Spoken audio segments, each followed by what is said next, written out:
work session for the Marion City Council, City of Frostburg, this June 11, 2024. Roll call when you're ready. Commissioner Donnie Carter. Here. Commissioner Nina Forsythe. Here. Commissioner Kevin Grove. Here. Commissioner Adam Ritchie. Here. And Mayor Robert Flanagan. Here.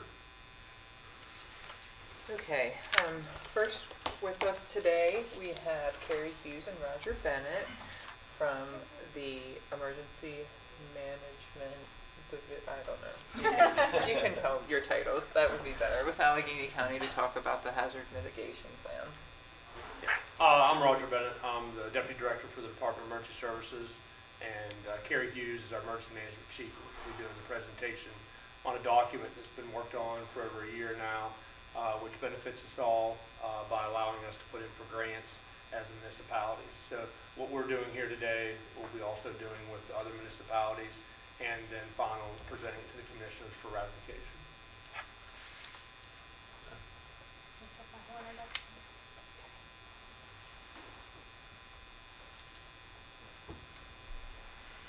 I don't need to stand, do I? No.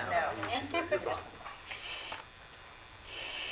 Okay, so my name is Carrie Hughes. I'm here to present the 2024 Hazard Mitigation Plan update, which was updated from the 2018 Hazard Mitigation Plan. We try to update these every 5 years. We did get a little behind this year. It's been sent for approval for probably about 6 months now, so we finally just got the FEMA approval letter pending adoption in May from FEMA. So we're now here to present that, so that way we can proceed. Once we get the approval from all the municipalities, we'll then move on to the county adoption, and then we'll get the final approval from FEMA. Okay, so a lot of the hazard mitigation plan is basically just to try to take action to reduce or eliminate any risks to the population and to the people. So with that, on the screen there is the picture of the trailer park down on Winchester Road, which within the last several years was one of the trailer park areas was actually removed, bought out, and tore down because they were in that flood area. So that's hopefully just going to eliminate any risk we would have for future needs with emergency response, recovery efforts, things like that. Okay, trying to keep it under your 3 minutes. So the Disaster Mitigation Act of 2000 is an act just to say we're trying to reduce loss, human life, anything like that we can handle on the government's behalf, on emergency response behalf, things like that. Section 322 specifically addresses mitigation planning and requires that the state and the local governments prepare this multi-hazard plan as a precondition to getting grants. Having this grant adopted and in full force just gives us that much more opportunity to get grants. So from the 2018 to the 2024 hazard mitigation plan update, the hazard rankings have changed slightly. The ones that are starred, the wildfires, hazmat transportation, emerging infectious diseases, and tornadoes have all come up at least one from medium to medium high, or actually emerging infectious diseases, thanks to COVID, actually went from about low risk to high risk. So those are the ones that we try to focus on more, the high ranking, which are ones we typically do deal with a lot, and especially in Allegheny County, the floods, the winter storms, wildfires, hazmat transportation, and now COVID. So our mitigation action items that we have all kind of just transferred from the 2018 hazard mitigation plan, with the exception of number 10, which we've now introduced to the 2024, which is integrating plans and policies across disciplines and agencies within the county through the consideration of potential hazards and future development. Everything else just transferred from the 2018. So we don't, if you want to go over those, I can, but they're all pretty well the same. I think that's it for the slideshow. I have a question on Yes, ma'am. the hazard rankings. Are those ones that the county has come up with itself, or does it come from a larger? So we actually took a lot of public input, as much as we could get. So a lot of it came just from the citizens of Allegheny County. There were a lot of responses from Cumberland City, which is why I think hazmat transportation is higher on that list than it was before because of all the accidents we have had on 68 since the last update. I know we had a lot at the top of Haystack Mountain, which affected a lot of people, and then at the beginning of the slideshow, there's the I-95 Right. tanker that took out an entire freeway for a while. So that, I think, is just kind of why some of those came up a lot, is because a lot of it's from public input. And then we also take information from Maryland State Fire Marshal's office, because they keep track of all the incidents the fire departments run. So anything that may be higher than normal also gets calculated into So that. the data from the last 5 years goes Yes. into determining that? Yeah. Okay. So that's, Was there a call for public input? yes, yeah. I see that. So we were on a shorter time span because we did kind of run a limit. Like right now, we are actually out of the 2018 hazard mitigation plan. It's still there, but we should have had it updated in 2023. So we were trying to push that. So where most places you would get a longer time to get the input, we kind of were doing minimum input that we could receive. Okay. So, you're welcome. I was invited to participate in some of their strategy planning meetings, and they had like a workshop day that I did participate in. And that's with some of the mitigation projects. A lot of those also remained on there. Some of the updated ones that we added to it were updating a quantity flow study, again, in conjunction with the hazmat transportation is kind of where that one came from. Developing small-scale microgrid projects for City of Frostburg, enhancing mobile message boards, updating the county's vulnerable population plan, and then promoting the FEMA risk rating of 2.0 for flood insurance. So that's kind of where we came through with all those, with the meetings that we had had. So,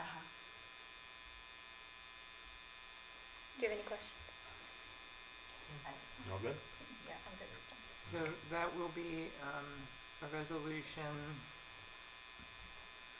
Sorry, I'm trying to get my windows managed here.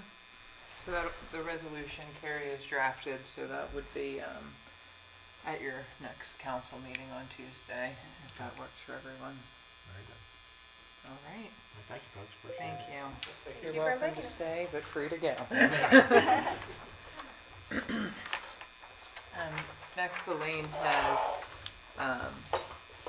proposed budget amendments for the current fiscal year. So as you all are very familiar, at this point of the fiscal year, we try and tidy up the budget a little bit more. Our budget is our guide that we use throughout the year as far as our projected revenues and our estimated expenses. Mid-year, we take a look at the situation and do some tweaks and some amendments at that point. And now we're at the end of the fiscal year. There are still some unknowns, especially with projects, determining, how much of the project work can be completed between now and the end of June. So Yeah. it's not exact, but again, we're just trying to have the budget align most realistically as we can with the information available based on known expenses and projected revenues and expenses to the end of the year. Just to give some brief highlights of what some of these amendments encompass at this point, kind of on a positive note, we are continuing to earn over 5% interest on the money market account at Somerset Trust. While we have the additional ARPA funds in the bank account, that's bringing in almost $60,000 a month right now in interest. That's nice. To say that is a blessing is an understatement, because we understand that scenario will not continue. As we spend down the ARPA funds, the available money that's earning interest will decrease, as well as interest rates are not going to stay at that position, but the city is fortunate that that is a factor that we are able to positively reflect as amendments in the budget across funds at this point. And we do allocate, that money market account between the funds where the money is held. So you will see that reflected across funds. The city also received a dividend from our workers' compensation carrier in May to the tune of around $58,000. The highest dividend they've declared in ever, I believe. So that gets reflected as far as reducing current year workers' compensation insurance expense. The outside departments carry more of that expense because the employees in the outside departments such as street, water, parks and rec, they have a higher workers' comp rate, not quite that of the police, compared to the clerical staff who have a very minimal rate. So that's why you'll see more of an adjustment in those funds. Another positive amendment to the budget, when the certified police officers joined LEOPS as of July of 2023, the city expected that their increased contribution rate would be reflected on our annual invoice beginning in this first fiscal year. However, when we got our first invoice in December, everyone was still being carried at that lower rate. That was something that I did not recognize from a budgeting perspective as far as implementation. So there's a big savings in this fiscal year in the public safety budget, reducing that pension line item. Now next year, I am confident it will carry over, but again, that's just something that I was not familiar with in building the budget. Okay. So that savings is reflected. Our salt and abrasives budget had a savings this year of about $45,000. As you're well aware, we do not have a storage facility right now, so we could not fill the salt dome as we would in some years. So that money's been reallocated to some other line items. We will have a higher expense next year when we have to fill the salt dome from scratch. So again, it's just a matter of a timing issue, but you do see that savings reflected in the budget. We have also been providing water continually to Coney and Midland through the county. We did not build that into the budget based on water revenue or water surcharge revenue. So we have included amendments reflecting that additional revenue in those funds to continue to provide that water. There are additional expenses in providing that water, but not to the extent of the revenue. So you'll see those reflected. And we've had a good bit of new construction in town during the year, so that reflects in permit revenue, construction inspections, tapping fees, sale of meters. Again, a trickle-down effect there. So some of the budgeted expenses are just being deferred until the next year. So you'll see expenses being reduced in this version of the budget, and those expenses will be picked up next year. So we have some ARPA projects such as the contribution towards the fire truck. That $500,000 is coming out of this year's budget as the timing didn't work out. Plow truck is not going to be able to be available soon enough to be paid for out of this year's budget, but will carry over. Comprehensive plan has really not gotten underway too much, so more of that expense will flow to next year. And the Mechanic Street parking lot construction, it's underway, but not to the extent that we expected when we did, the last version of the budget anyway. So, in most years in June, we're able to reflect underutilization of health insurance premiums and deductible and reflect savings. This is the first year we haven't been able to do that because we had such a premium increase this year. We budgeted, I think, very well, so we're right in line, but there isn't savings, to move around. But we are in a good position in that You regard. budgeted the way you did. So it worked out by Yeah. doing a mid-year budget, adjustment to take into effect that additional cost. Probably the one line item or two that you'll see the biggest change is in the sewer fund regarding CSO projects. When we did this first budget, we expected 10B, 10C probably to be under construction at this point. They have yet to go out to bid. So we've had to pull out both the project expenses as well as the project reimbursements tied to that in that fund. So when you see that big swing in the sewer fund, it's mainly just the timing of those projects again. We'll see that flow forward into next year. So there is a detailed document available for you to review in the coming week. Also, the department heads have not had a chance to review these amendments yet. So we will likely have tweaks and revisions between what you have available to review today and what will be in the resolution next week. But there is a highly condensed summary by fund and department that just gives you the snapshot view of where we are. And for the corporate fund, the water fund, and the Piney surcharge fund, each of those funds is currently showing revenues exceeding expenses, so that will add to fund balance at the end of this year. Again, anticipating, and the next year, it could be the flip. We'll be pulling money, back out of that fund balance to meet those increased expenses. The garbage fund is still balanced, just increasing and decreasing revenues and expenses in an equal amount. So we come out with net revenues after all the amendments, we would be just over $16 million. Expenses nearing $15 million, but again, showing revenues exceeding expenses under this. I'm sure that you will probably have more questions during the week as you review this. I'm happy to address any questions you have today. Or of course, reach out to me anytime. And so hopefully the department has to review items as well. We'll come to a final presentation in the form of a resolution next week for the budget amendments. Good news. Good news. Thank you, Elaine. Very good. And the other item I have for you today is a request to write off some personal property tax and corporation accounts that we deem to be uncollectible. Oftentimes, we get certifications from the Department of Assessments on personal property taxes. In some cases, the businesses no longer exist. What the Department of Assessments does is if an entity fails to file a personal property tax return, the Department of Assessments doubles their assessment from the prior year and issues a certification. If the business takes no action, that just sits there. In some cases, that could be what happened. In other cases, they did have a billing, they did not pay, but there's no reasonable way to collect. We went ahead and sent out delinquent notices again in May to all of these businesses as one final attempt to pursue collection.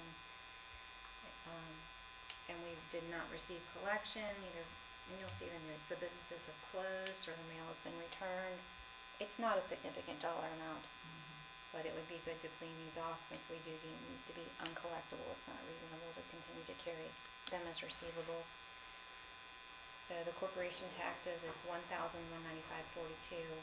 Personal property, which are for unincorporated businesses, is around $681. And the interest we don't recognize as revenue unless we collect it anyway. So it would be a total write-off of $2,835.66.